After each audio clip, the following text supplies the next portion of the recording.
السلام علیکم ورحمۃ اللہ وبرکاتہ۔ الحمدللہ الحمدللہ ونحمدہ ونصلی علی رسول الکریم۔ اعوذ باللہ من الشیطان الرجیم، بسم اللہ الرحمن الرحیم۔ قال اللہ تبارک و تعالیٰ فی شان حبیبہ ان اللہ وملائکتہ یصلون علی النبی یا ایھا الذین آمنوا صلوا علیہ وسلموا تسلیما۔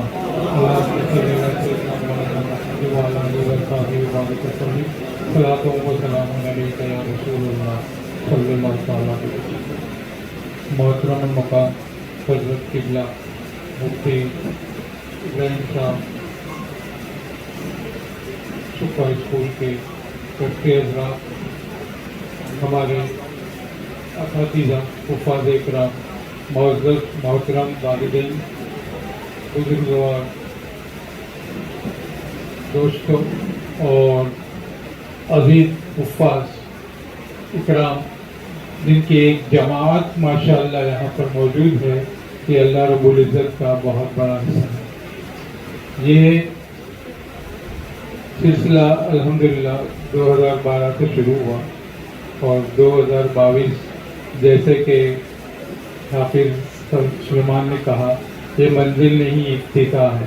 اگر یہ ابتدا 10 سالہ ہے تو انشاءاللہ اس کی منزل 100 سالہ ہوگی۔ میں سب سے زیادہ اللہ رب العزت کا شکر ادا کرتا ہوں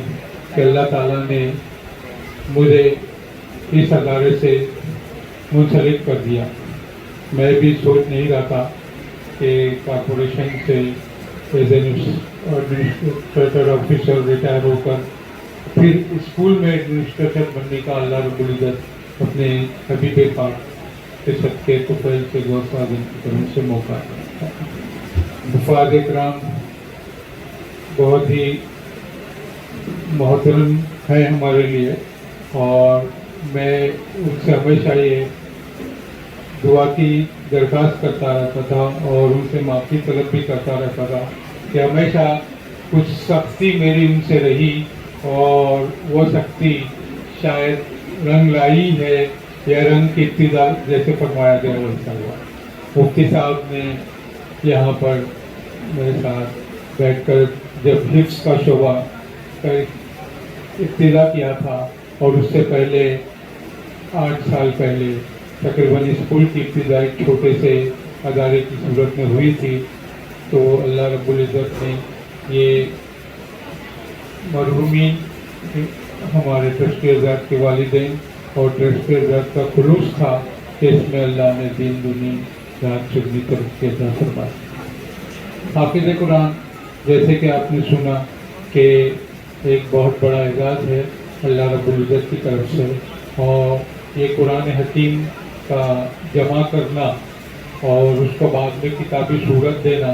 اور اس کے بعد لوگوں کے سینوں میں محفوظ کرنا، یہ ایسا اہم مسئلہ سب سے پہلے امیر المومنین خلیفۃ المسلمین سیدنا صدیق اکبر رضی اللہ تعالیٰ عنہ کے سامنے آیا، کیونکہ جنگ یمامہ میں تقریباً 70 حفاظ شہید ہو چکے تھے، تو انہوں نے سیدنا عمر فاروق اعظم سے یہ مشورہ کیا کہ اگر اس طریقے سے حفاظ اکرام جام شہادت پیتے رہے یا اجل کو لبیک کہتے رہے تو ہمارے لیے ایک لمحہ فکریہ ہوگا، تو کیوں نہ اسے کتابی صورت میں جمع کرنے کی کوشش کی جائے۔ آپ کو علم ہے کہ جب وہی حضرت جبرائیل امین لاتے تھے تو حضور علیہ السلام اسے پڑھتے تھے، اور پھر صحابہ اکرام اس کو پتوں پر، چمڑوں پر تحریر فرما لیا کرتے تھے، کاتبان وحی جو تھے، اور پھر یہ ایک ایسا مقام آیا کہ کس طریقے سے اس کو مجتمع کیا جائے اور ان کو سیریل آرڈر میں جوڑا جائے، اس کے لیے ایک جماعت تیار ہوئی، اور انہوں نے یہ کام غالباً سیدنا حضرت زید بن ثابت رضی اللہ تعالیٰ عنہ کی معیت میں، کیونکہ یہ سب سے زیادہ جمع کر کے قرآن کے نسخے رکھے تھے، اس کو جمع کرنا شروع کیا۔ جیسے کہ آپ نے سنا حافظ محسن سے کہ زبور، انجیل اور توریت میں تبدیلیاں عمل میں آئی، تو ایک وجہ تو یہ تھی کہ ان کو محفوظ نہیں کیا گیا تھا، اور سب سے بڑی دوسری وجہ یہ تھی کہ اس وقت کے ان کے جو مذہبی رہنما تھے وہ پیسے لے کر رشوت لے کر اس میں اکارڈنگ ٹو دیئر وشز ان کی خواہش کے مطابق لوگوں کی اس میں چینجز کر دیتے تھے.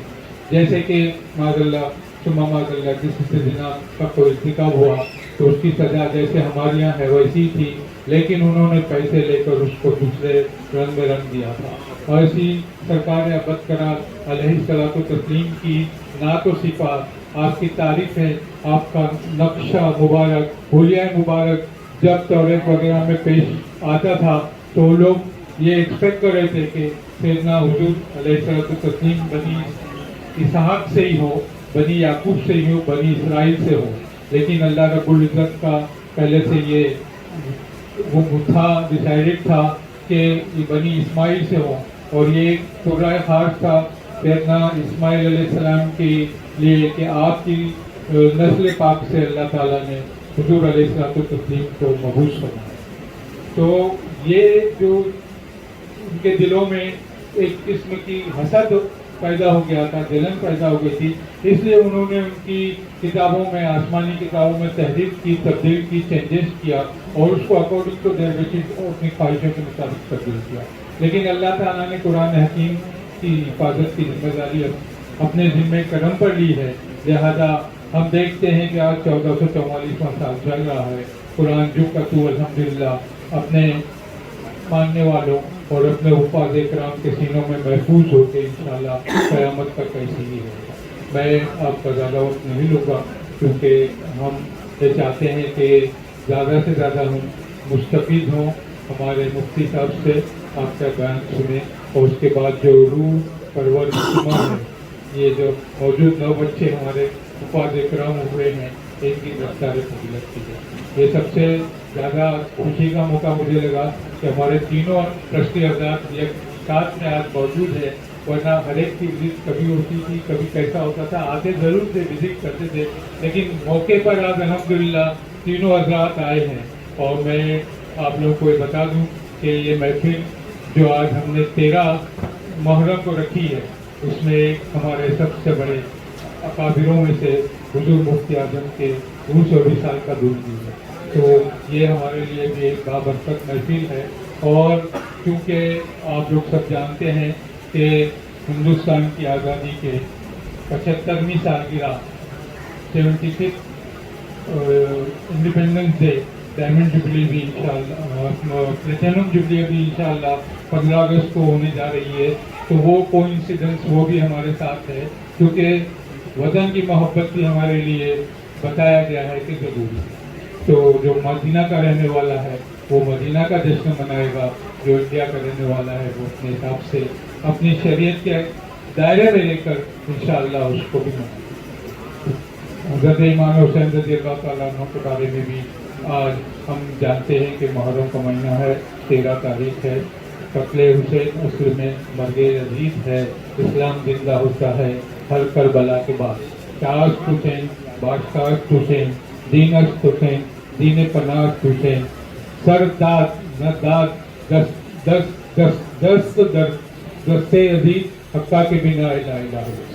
حضرت امام حسین رضی اللہ تعالیٰ عنہ کی کرامت یہی ہے کہ آپ نے اپنے حیات پاک میں بھی جدید کے ہاتھ پر ہاتھ دے کر بیعت کرنا منظور نہیں تھا, کیونکہ وہ نہیں چاہتے تھے کہ اسلام کی تعلیمات میں چینجز ہو جائے اور ان چیزوں کو, ان خرافات کو جگہ مل جائے جو کہ ہمارے یہاں حرام تھی اور ہمارے یہاں حرام ہے اور حرام رہے گی. تو آپ دیکھتے ہیں کہ اللہ نے ان کی یہ سب سے بڑی خواہش پوری کی کہ سر تو کربلا گیا لیکن جسم, سر شام گیا لیکن جسم کربلا میں رہا, کیونکہ ہاتھ اس میں تھے اور آپ نہیں چاہتے تھے کہ اپنے ہاتھ اس کے ہاتھ میں دیے جائے. وما علینا الا البلاغ المبین. کچھ کہنے سننے میں غلطی ہوئی ہے تو اللہ تعالیٰ ہم سب کو معاف کرے. استغفر اللہ استغفر اللہ استغفر اللہ.